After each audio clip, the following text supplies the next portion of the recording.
আজকে আমি বানাচ্ছি বেগুন আর টমেটোর ভর্তা। তার জন্য আমার যা যা লাগবে, তার আগে সবচেয়ে প্রথম লাগবে বেগুনটা। এই বেগুনটাকে আমি ধুয়ে, দুটা বেগুনকে ধুয়ে চোখ বন্ধ করে সিদ্ধ করে নিচ্ছি।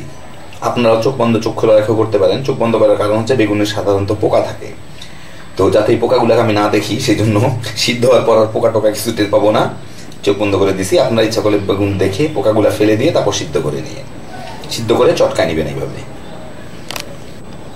আর লাগবে টমেটো। টমেটো আমি এভাবে ডাইস করে কেটে নিচ্ছি। পেঁয়াজ একটু মোটা মোটা করে কাটা, পেঁয়াজ একটু মোটা মোটা করে কেটে নেবেন। কাঁচামরিচ কুচি করা পরিমাণ মতো, যে যতটুকু খেতে চান। ধনিয়া পাতা কুচি করা, তাও পরিমাণ মতো, যে যতটুকু খেতে চান। লবণ, আর আমি এতে ব্যবহার করব সরিষার তেল।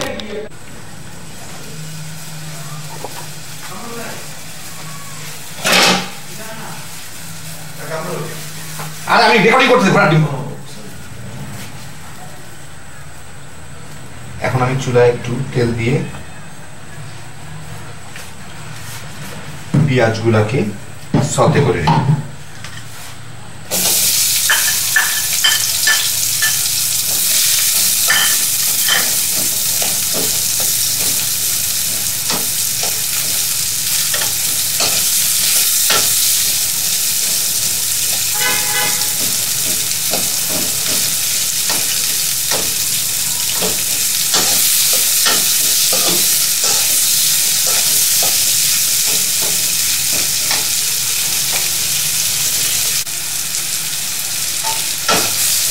পেঁয়াজগুলা একটু নরম হয়ে আসলেই, ট্রান্সপারেন্ট হয়ে আসলে, একটু স্বচ্ছ দেখা গেলেই, যেমন একটু ট্রান্সপারেন্ট দেখা যাবে, ট্রান্সপারেন্ট বলে দেখে, যাই হোক, ওখানে তো আমি টমেটোগুলো দিই। টমেটোগুলো দিয়ে নাড়াচাড়া করে ভুনবেন টমেটোগুলো গলে যাওয়া পর্যন্ত।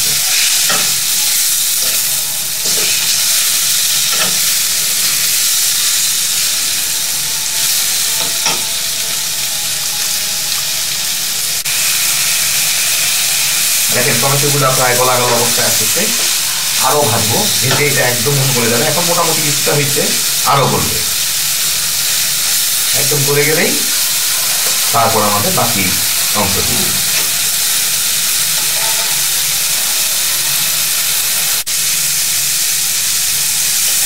টমেটোগুলো অনেকখানি হয়ে গেছে।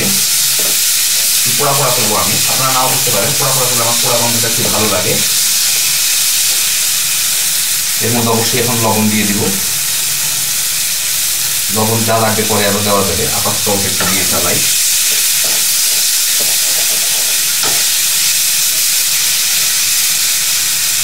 এখন কাঁচামরিচগুলা দিয়ে দিতে হবে।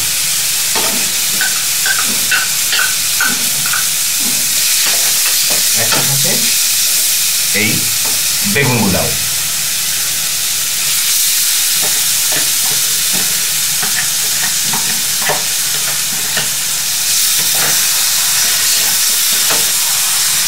ভালো করে নেড়ে নিতে হবে।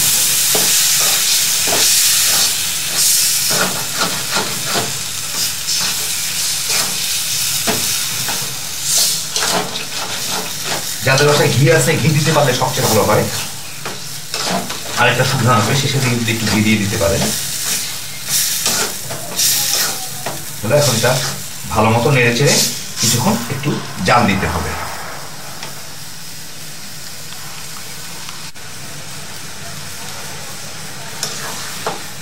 মিনিট নাড়াচাড়া করার পর তখন দেখবেন সব গলে টলে প্রায় মিশে গেছে, মিশামিশা ভাব। দেখতে পাচ্ছেন কি অবস্থা। তখন একটু লবণটা দেখে নিব আমি। আমারটা আরো লবণ লাগবে। লবণটা যখন খুশি দিতে পারেন, এখন যেহেতু নাড়বো সেহেতু একটু লবণ দিয়ে দিই। লবণ দিয়ে চুলাটা বন্ধ করে দিব। চুলাটা বন্ধ করে ধনিয়া পাতার গুঁড়াগুলা ছিটাই দিয়ে একটু নেড়ে দিলেই হয়ে গেল আমাদের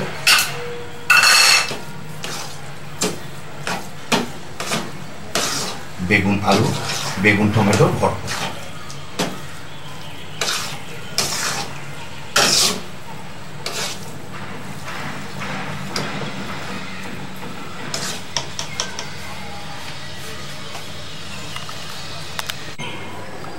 এই যে দেখেন কাঁচা থেকে কেমন হলো। এটা একটা প্লেট প্লেটে বেড়ে নিয়ে দেখি। এই হয়ে গেল আমাদের বেগুন টমেটোর ভর্তা।